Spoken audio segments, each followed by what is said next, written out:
Siguiente. Bien. Respecto a la historia mitológica, recuerden ustedes que los libros nos llevaron a la delantera. Y probablemente uno de sus grandes aportes pueda ser el mitos, lo que se llaman ahora mitos. O sea, todas esas, llamemos, situaciones que asemejaban lo que nosotros en realidad hacemos en nuestras características. Eso es una forma de alegoría, o sea, de representación de lo que quiere demostrar el objetivo principal de nuestras actividades. Y en la medicina, Apolo, uno de los dioses del Olimpo, tiene un hijo, Esculapio, conocido después en Roma y alrededor del mundo como Asclepio. De ahí salen los Asclepiades y en romano se habla del famoso Esculapio. Entonces, la tradición establecía pues que Apolo, cuando vio a su hijo, quiso darle una profesión, quiso darle una carrera, quiso darle una forma. Y buscó a un centauro que se llamaba Quirón. Y el centauro Quirón fue encargado para enseñarle la medicina al famoso Esculapio. Que era tan buen estudiante, así como los estudiantes de medicina de esta universidad, que aprendió medicina, al extremo de que le enseñaron entre las artes que la sangre de la gorgona que salía del lado derecho producía la muerte de las personas, y la que salía por el lado izquierdo la curaba. En una alegoría a la posibilidad de curar y de hacer daño. Miren, ya había una concepción, o sea, el médico está generado para hacer bien, pero también puede hacer daño. Luego de esto aprendió tanto medicina que comenzó a resucitar los muertos y puso celoso y es muerto por un rayo precisamente, en castigo a esa soberbia y también es la alegoría. O sea, tenemos una limitación, tenemos tiempo. Entonces, como ven ustedes, siguiente color, la alegoría tiene todas esas, digamos, facetas que permiten que las personas podamos entender cuál es el mensaje. ¿Cuál es el mensaje, doctor? ¿Quién sabe cuál es el mensaje? Porque yo acabo de decir, ¿cuál es el mensaje? Fuerte, fuerte, como yo. ¿Cuáles son los mensajes que nos han dado los griegos a través de la historia de Esculapio? Posibilidad de curar, ¿cierto? Y de hacer daño. ¿Qué más?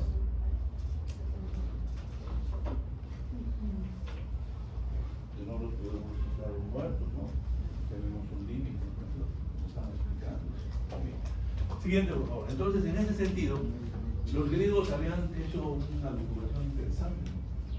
Cuando ellos veían el universo, imagínense un día de estrellas, que bueno, ustedes en los niños no ven estrellas, pero llegaron a las estrellas en un mundo. Dentro de nosotros tenemos un mundo enorme. Entonces, lo que sea, lo que está arriba es igual a lo que está abajo. En la alegoría, nosotros somos un universo. Pero mírense, ellos no serían microscopios, no sabían que tenemos 1 millón, 2 millones, 3 millones de células por milímetro cuadrado. Pero un milímetro cúbico.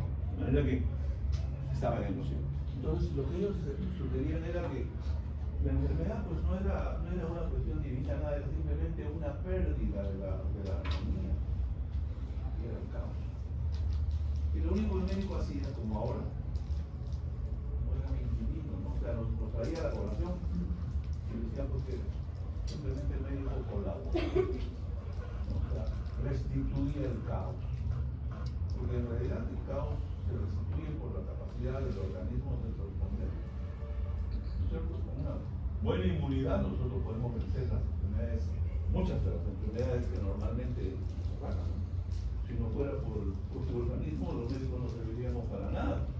De manera también nos llama un poco a la humildad, ¿no? O sea, los médicos no somos dioses, somos personas que saben, como los brujos, hacer las cosas y tenemos algunos recursos. Siguiente.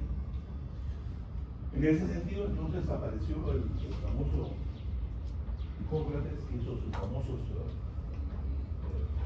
corpus hipocráticos, que era una serie de normativas que se leían a los jóvenes estudiantes interesados, los iniciados a ese secreto de la curación, ¿no? Entonces, así como ustedes curan, al final sí curo, así pues les hacían, luego de pasar los exámenes y haber revisado este curso, que era simplemente recitar una veintena de normas que establecían lo que ellos consideraban llegar a un nivel de ser profesionales, ¿no? Y aquí empezó el paternalismo, pues, ¿no? Ha persistido a lo largo de la historia de la medicina occidental, ¿no? Siguiente. Bien, pero la salud pues no solamente provino de los griegos, también obviamente han existido muchísimas. Todas las naciones del mundo antiguo han producido algunos avances en medicina, en anatomía, en farmacología, en muchas cosas. Pero lo que conocemos son indudablemente los griegos. Pero también dentro de ellos, recuerden ustedes, este criterio de tu sanador, es clásico ver en algunos hospitales, en algunas figuras, ustedes han visto Jesucristo pues, imponiendo las manos para curar, restituyendo la oreja de que le colgaron a Pedro, curó a los esquizofrénicos, a las personas le sacó el diablo del cuerpo, tenían un sanador. Y lo mismo hicieron pues los curas, los santos, muchos de los santos, incluyendo a San Martín de Porras, que fungieron como médicos, como eran curadores. Entonces todo eso en la cabeza de la gente pues piensa que los médicos hemos sido casi divinos, hemos tenido esas características. Y lo cierto es que el cristianismo, con estos criterios, estableció un criterio que verdaderamente no ha sido superado, ¿no? El concepto de caridad, ¿no? La compasión, la caridad. Yo creo que eso justifica enormemente la participación de los religiosos, de la religión en el desarrollo del médico, de la salud. Siguiente. Bien, entonces los paradigmas cambian, los tiempos cambian, y aquí hemos podido apreciar que hasta el siglo pasado, a fines del siglo pasado, en los años 70, cuando aparece la bioética, esa relación vertical que había persistido por siglos desde Hipócrates se convierte en una relación horizontal. Y aquí tiene que ver en gran parte los cambios sociales, lo que se quiera, pero sobre todo el conocimiento de la ciencia, ¿no? De una revista que servía de base para entender la salud, pasamos a un celular que es capaz de darnos toda la verdad. O sea, acá pueden preguntarle todo lo que ustedes quieran, ¿no es cierto? Es la ventana al mundo. Por 600 soles. Bueno, esto es robado, pero 600 soles cuesta. Bueno, hay unos que cuestan hasta 5.000, ¿no? El tuyo tiene, cuesta 5.000. Siguiente. Bien, entonces la medicina ha cambiado, pues, ¿no? Han cambiado los métodos, han cambiado los médicos, han cambiado las terapias, siguiente, han cambiado las historias clínicas, han cambiado todos los aparatos, siguiente, y vamos a seguir cambiando hasta que ya no pare la medicina de hacer más cambios. Vamos a pasar poco a poco, las máquinas van a ir reemplazando a los seres humanos y la enfermedad y la salud van a ser manejadas probablemente por máquinas en el futuro, ¿no? Ya la industria automovilística se ha dado cuenta que ya no necesitamos obreros. Con máquinas se puede hacer, pues se pueden armar 5.000 carros diarios en una fábrica mediana de Japón, China, 5.000 carros, pura máquina. Solamente hay que prender la máquina, se calienta y ya está. Siguiente. Entonces la salud va a cambiar, pero mientras cambie todavía tenemos los conceptos clásicos que ustedes han conocido alrededor del concepto del consentimiento informado, la ejida de la autonomía y de los principios bioéticos que regulan de alguna manera el proceso vinculado en el acto médico. Porque, claro, pueden haber muchas interpretaciones, pueden haber de carácter romántico, de carácter de cualquier tipo, pero lo que predomina actualmente son los principios éticos que conocemos y que son los que sustentan el acto médico como acto sanitario de salud. Siguiente. El acto médico tradicional, ¿no? Esa relación médico-paciente directa ha ido modificándose y hay unos cambios suficientemente importantes como para entender que fue pasado. Todavía la medicina es una relación médico-paciente directa, pero ya se está abriendo. La aparición de la telemedicina ha cambiado radicalmente esta relación tan estrecha y tan perseverante de tantos siglos. Siguiente. Esta relación clínica entonces, a través del paternalismo siguiente, a través del consentimiento informado, ha podido modificar sustancialmente esta relación. Entonces el cambio es notorio. Siguiente. La Organización Mundial de la Salud también ha considerado algunas cosas importantes, ¿no? De alguna manera se ha dado cuenta que la salud no es patrimonio del manejo de la salud por parte de los médicos, ¿no? Esto está vinculado más bien a otras situaciones que explican de alguna manera que la salud pues, es un resultado de un bienestar físico, mental, psicológico, cultural y, por qué no decirlo, social. Esto es definitivamente, ¿no es cierto? Siguiente. Bien, esta palabra que deben conocerla ustedes por toda su vida, lo que se llama la salud como un bien jurídico tutelado.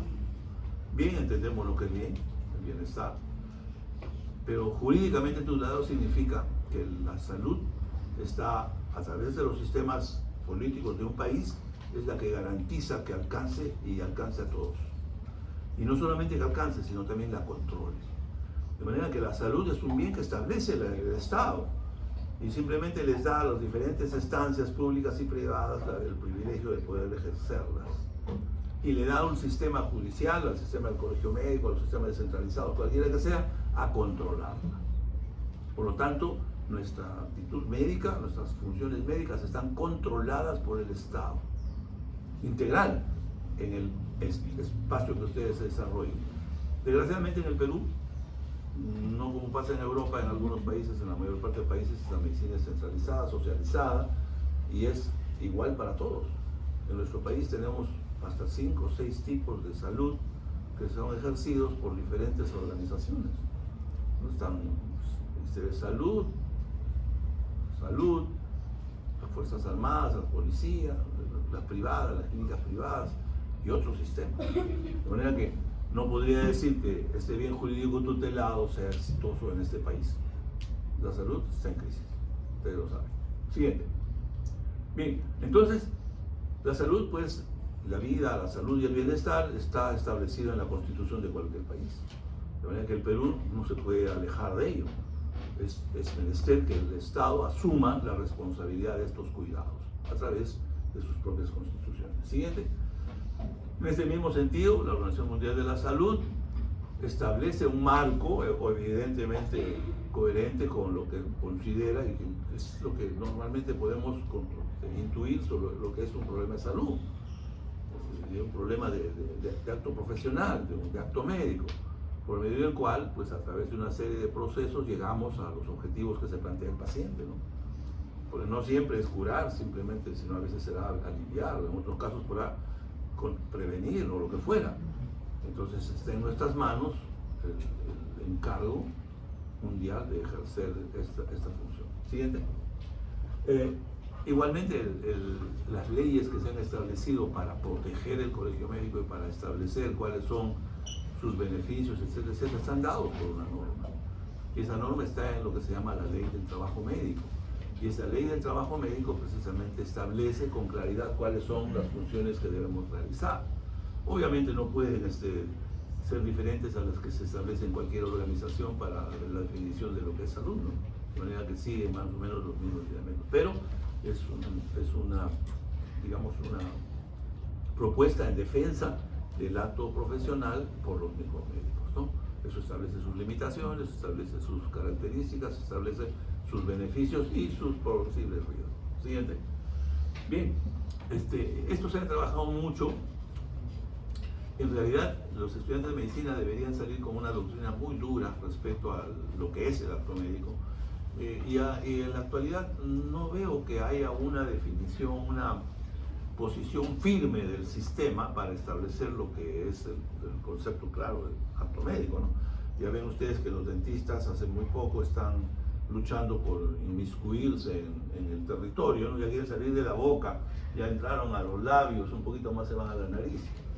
Igual las obstetrices que antes eran enfermeras, ahora eran enfermeras especializadas, ya se han hecho obstetras, ahora quieren hacer lo que hacen los ginecólogos. ¿No es cierto? Ahí tiene que haber una diferencia radical. La obstetriz es una enfermera especializada, con el respeto a las enfermeras y a las obstetrices, ¿no? Cada uno cumple su función. nadie es más importante que nadie, ¿no? Un auxiliar, el policía que cuida de la puerta de un hospital tiene el mismo valor que el cirujano mayor, pero cada uno cubre sus funciones, ¿no? Yo no podría cuidar la puerta del hospital, ni el policía podría operar a mi casa, ¿no es cierto? Igual. De manera que ustedes tienen que tener esa convicción, ¿no? De que la medicina, el acto médico es de los médicos.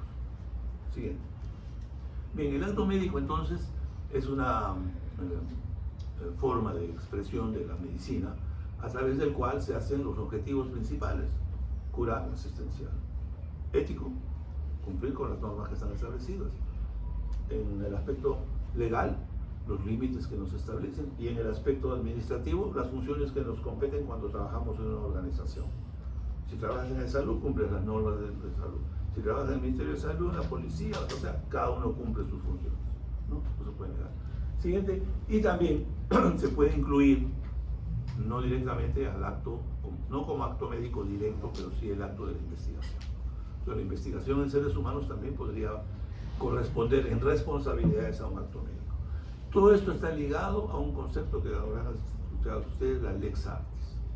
Lex artis es, en castellano castizo, es la ley del arte.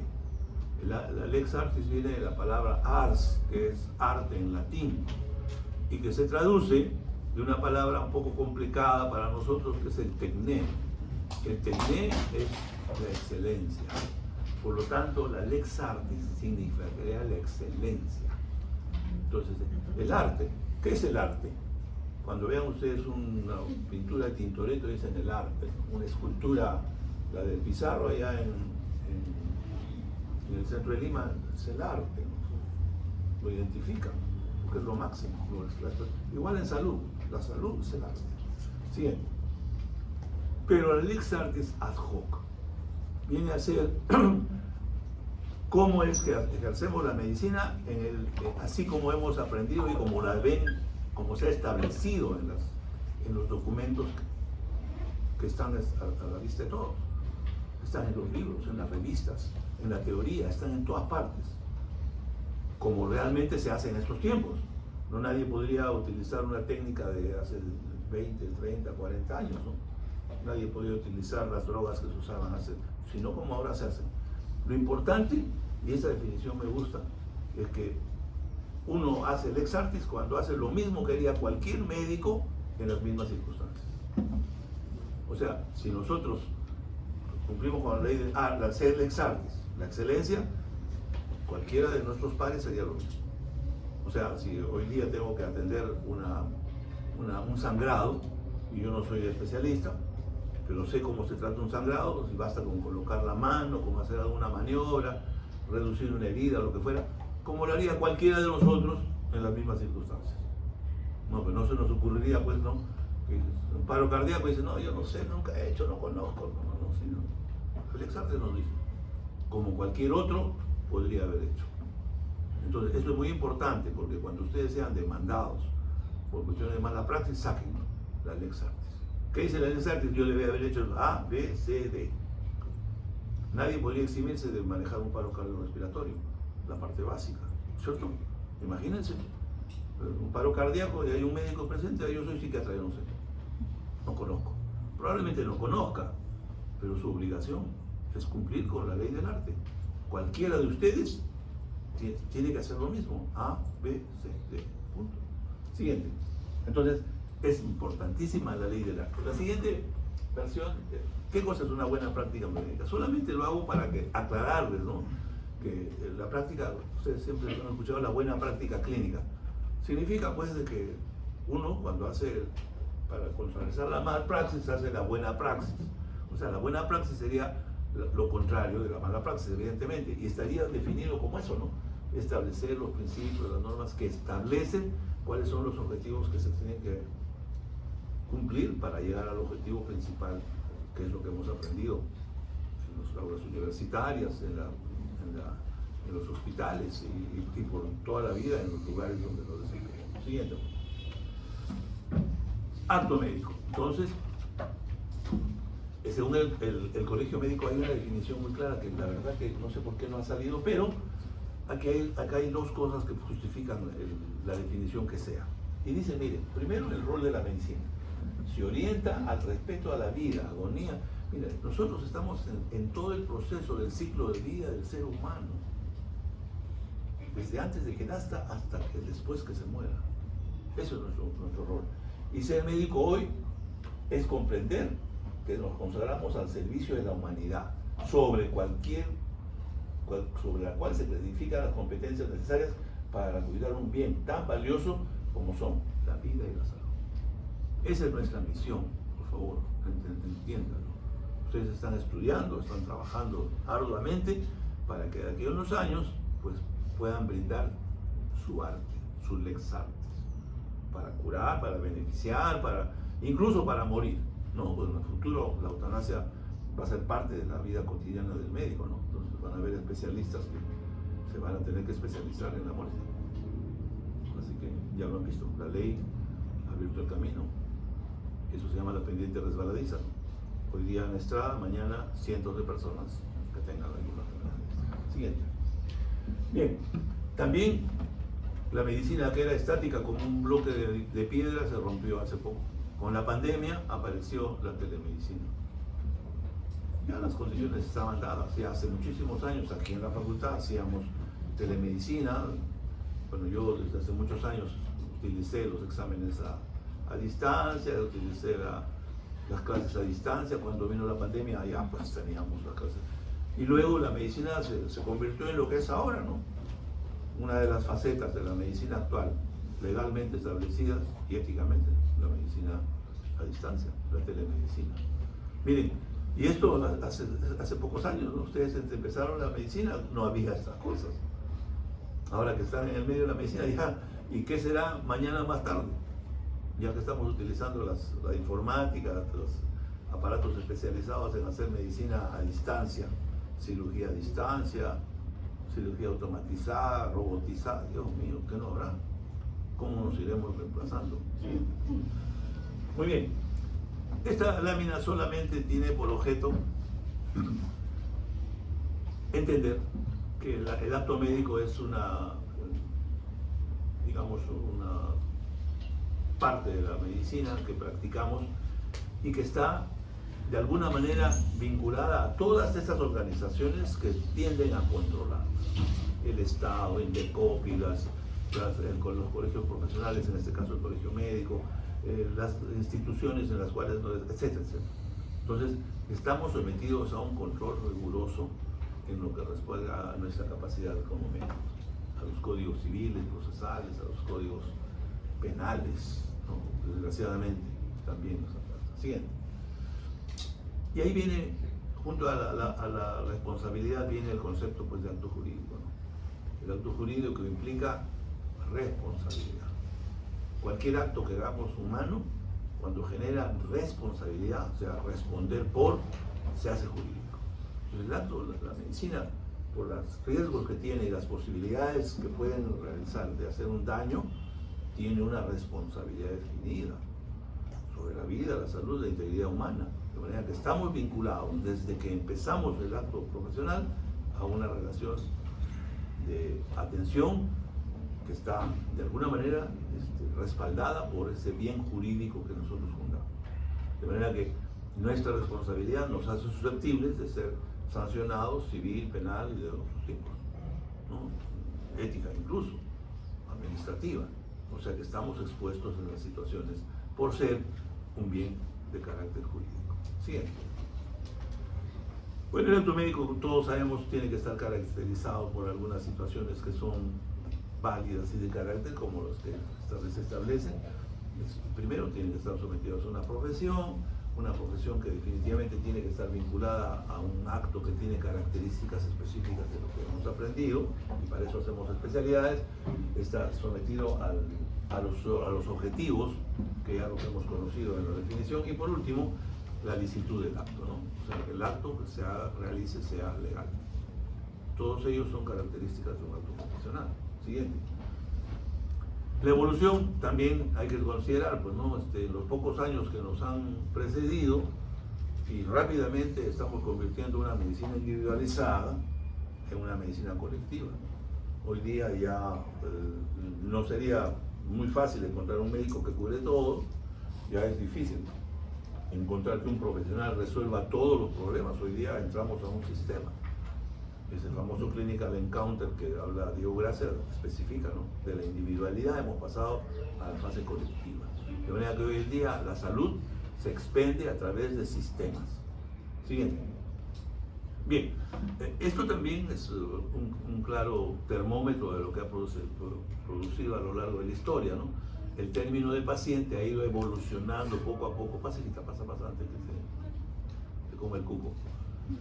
Entonces, ha evolucionado de enfermo a paciente, a etcétera, etcétera, porque se ha adaptado a las condiciones.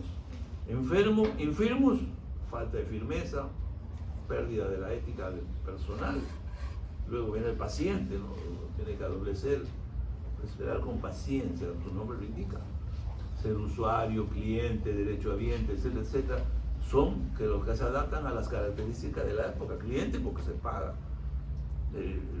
Usuario porque tiene los derechos establecidos como un derecho, ¿no? La salud no es una dádiva, no es más que un derecho que nos exigen y que nosotros tenemos que cumplir.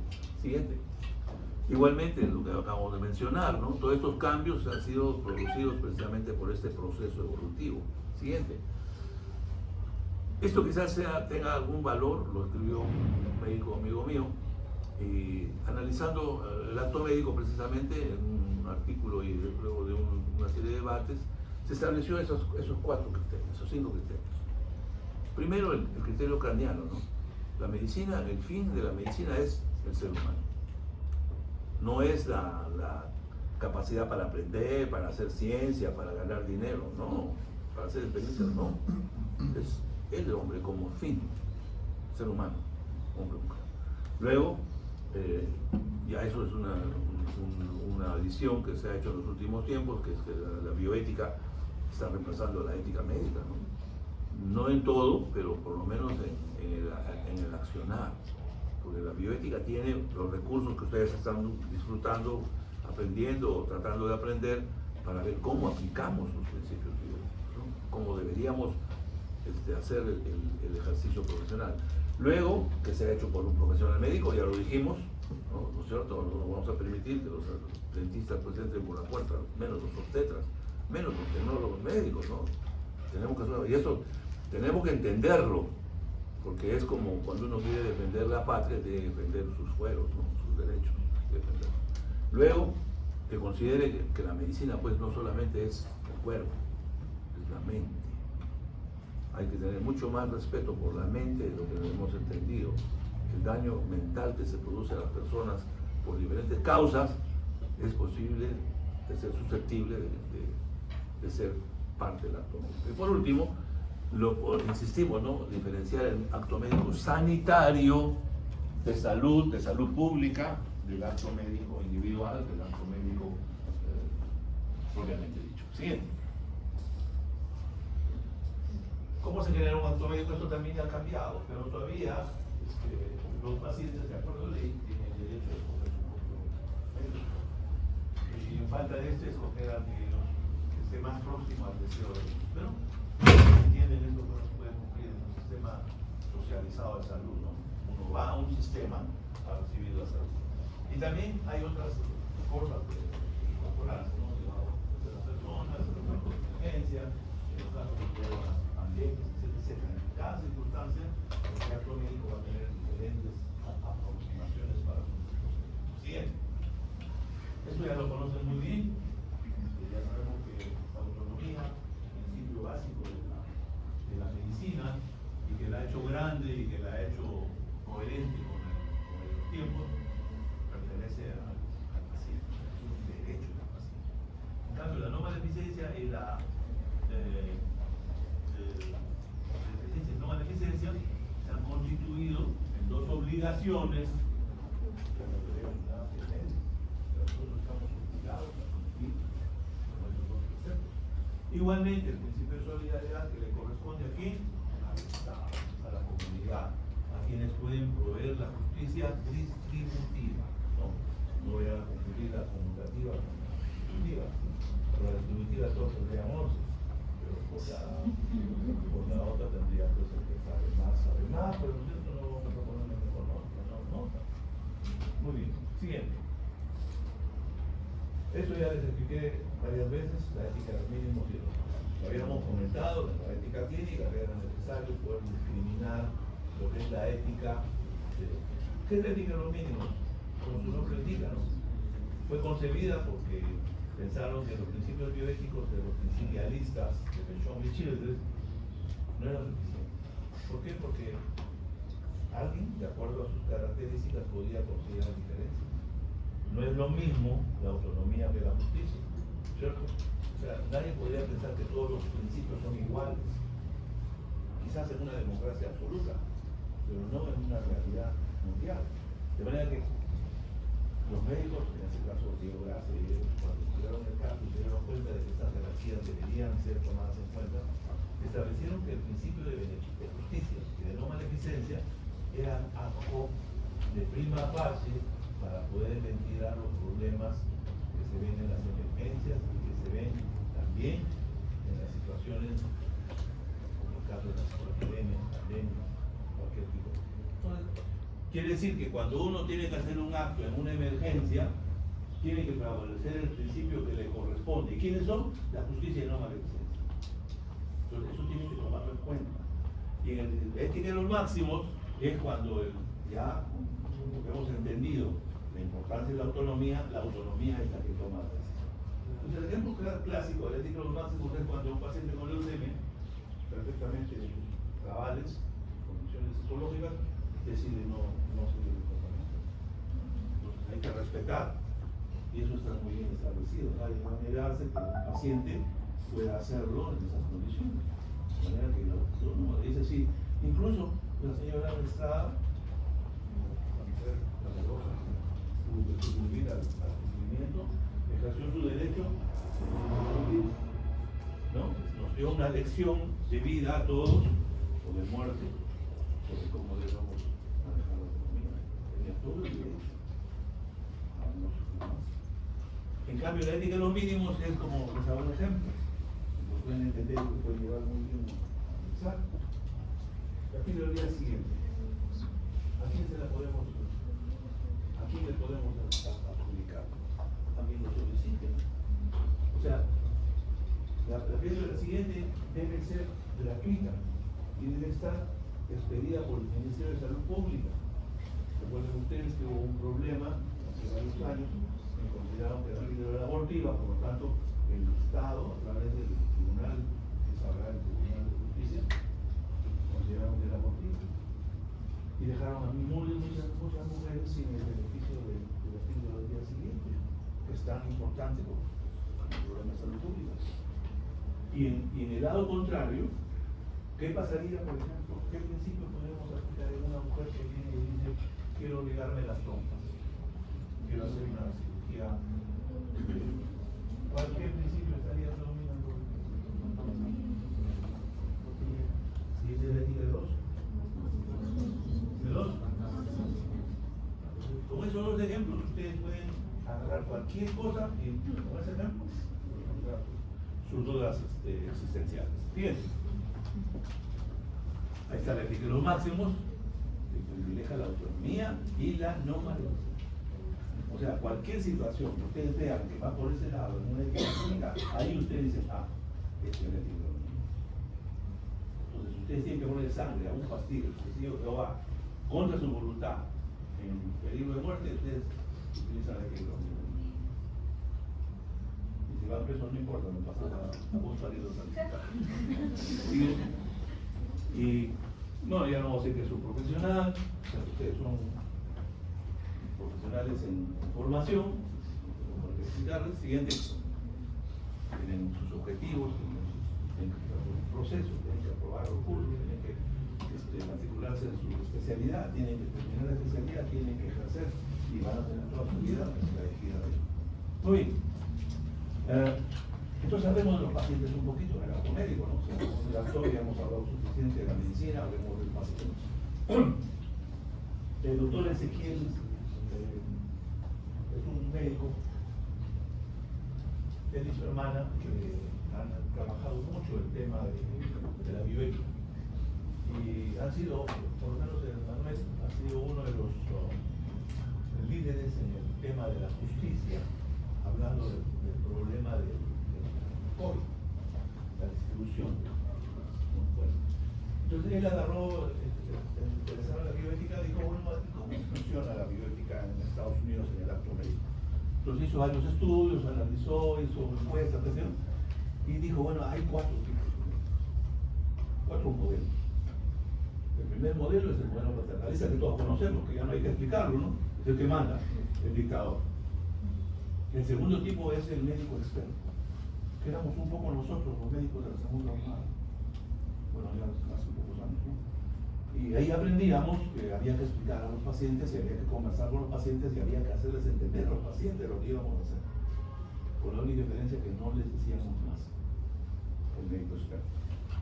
Y después, en los últimos años, ya ustedes deberían entrar a estos 2 modelos, el deliberativo y el consultor, que son 2 médicos, interpretativo y deliberativo, que son los médicos que deberían participar con el paciente en la toma de las decisiones. De manera que se funden como consejeros. Y esto, miren, humaniza muchísimo la medicina. No nos podemos, como ustedes habrán visto en el Seguro Social, muchas personas se han ido a una joven va y pregunta, doctor, ¿este no es lo que tengo otra? ¿Qué cosa es? No, yo he hecho la biopsia del cáncer, señorita. Pero cáncer, doctor. No, entonces, vayan a la neoclásica, si usted cáncer, pues, ¿cómo sabe que usted tiene cáncer? Que se acabó. Entonces, eso implica, ¿no? Saber cómo manejar estos casos con el modelo interpretativo o el modelo deliberativo, acompañarlos, explicarles y ayudarles a tomar la decisión. Quizás nos estamos volviendo un poco paternalistas, nosotros somos humanos. El problema es deshumanizar la medicina, deshumanizarla. Es todo lo contrario. Siguiente. Muy bien, pero el doctor un gran personaje, el doctor Morel, gran amigo nuestro, Antonio María de Cacao, chileno, peruano, español, pero nacionalizado chileno, se nacionalizó chileno, obviamente. Y él decía, no, eso de madre es mentira. Nosotros solamente hay 2 tipos de pacientes en nuestro país. Los pacientes del sistema privado y los pacientes del sistema público. Y eso, pues, indudablemente, tiene que ver con, de alguna manera, con la visión que tenemos en el Perú. Si ustedes van a un hospital público, hay una diferencia de ir a un hospital privado. ¿Cierto? En el hospital público les tatúan la boca para que parezca que son niños. Y en el privado es todo lo contrario. Se me están durmiendo ahora. Sí, porque ahí veo que se están durmiendo. Ya, sigue. Disculpen que les haya interrumpido. Sí, hay varios tipos de actos. Eso también ya hay que botarlo a la basura. Antes había directos y indirectos. Hoy día solamente hay el acto que realizamos a través de la telemedicina y el acto directo que hacemos persona a persona. ¿No? Pero todavía existe la idea, es posible, que la interacción del médico y del paciente tiene que ser personal, ¿no? Ya sea a través de una cámara o a través directamente físicamente, ¿no? Siguiente. En cambio, el acto indirecto vendría a ser todas aquellas, y esto vale la pena mantener esta diferencia, porque todos esos actos que se realizan en función de, ¿cómo se llama? Le va a dar un cólico. Bien, entonces, todos estos actos, que no son, pues, su nombre lo dice, directos, constituyen, ¿no? Incluyendo el acto, nadie va a decir que es un acto directo de una autopsia, ¿no? O un documento que se expida. Si los documentos pueden ser una representación del acto profesional, también puede ser un acto indirecto, ¿no? Y acá miren, y con este problema que tenemos de diferencias con las otras especialidades, si yo atiendo a un paciente y se lo dejo a las enfermeras para que hagan el seguimiento en la sala de anestesia, ya mi responsabilidad la estoy transfiriendo a otra persona, ya no es un acto médico directo. Entonces, la idea es que ustedes pueden curar lo que quieran para ver que esa relación directa a veces se pierde. Siguiente, ahora sí hay que correr. Hay actos médicos documentales, por supuesto, ¿no? Basta que ustedes tengan un documento de cualquier tipo en donde está su firma y esté alguna característica del diagnóstico, del tratamiento, lo que sea, ya es un documento que hace y forma parte del acto médico y puede ser la probanza para cualquier situación. Siguiente. Ya hablamos del acto sanitario, estamos rodeados de amigos y hoy día un poquito en guerra con ellos, así que hay que tener cuidado. La Organización Mundial de la Salud ya considera el acto médico más grande. O sea, vamos a tener que luchar con ese criterio. Así va a pasar, porque el tiempo es muy corto. Siguiente. No hablemos del rol del paciente, que tendríamos que utilizar todo un capítulo, una sola clase para el tema, ¿no? Ya hemos hablado un poquito de los tipos de pacientes. Dejémoslo en que el paciente es un ser humano que tiene sus propias características físicas, psicológicas y que tenemos que saber manejar. Siguiente. La relación médico-paciente es una situación de conflicto, por supuesto que es. Y les voy a explicar, hoy día he estado en el colegio médico, hemos estado juzgando el caso de una mujer que va a hacerse un examen para endometriosis. Y la mujer va preparada para hacerle una guerra al pobre médico y le dice al médico que a las 5 en punto tenía que... Pero a las 5 en punto el médico estaba terminando de atender a un paciente y la mujer entró y comenzó a gritar, comenzó a grabar, se desnudó para hacer el examen y grabando denuncia al médico que este hombre le había faltado, que era un malcriado, que era así, que era así. Conflicto.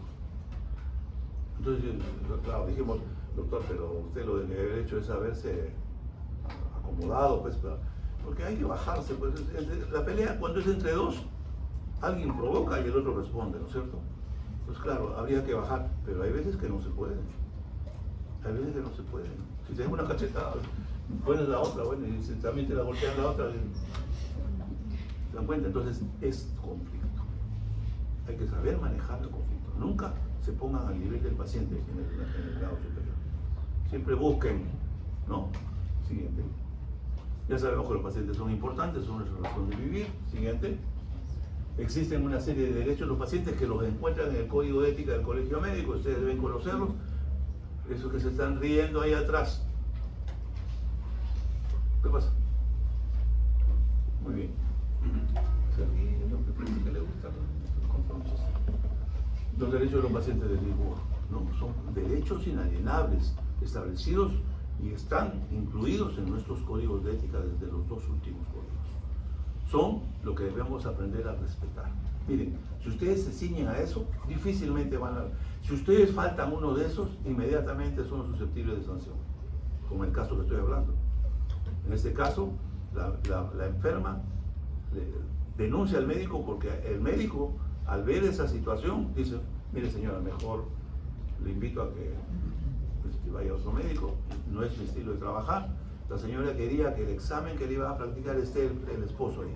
Era un examen, imagínense, era una ecografía transvaginal. Bueno, si yo estoy haciendo una ecografía transvaginal, no quería que el esposo esté ahí mirando, ¿no es cierto? Salvo a algunos les gusta estar ahí, que no, quizá pueda ser para una atención de una niña, de un adolescente, pero una señora, creo que es algo que requiere algo de intimidad. Entonces el paciente, el médico se retira. Y ahí está el código, los derechos de los pacientes, ¿no? Entonces el médico puede usar el código de ética para evadirse, ¿no? Y el código es bien claro. Si uno tiene muestras por parte del paciente de rechazo, uno puede solicitar retirarse. Se acabó el problema. Miren, si no, el médico va preso. Siguiente. Instituciones, hay muchas instituciones, vamos a agruparlas solamente penales, administrativas, jurídicas, institucionales, colegios profesionales.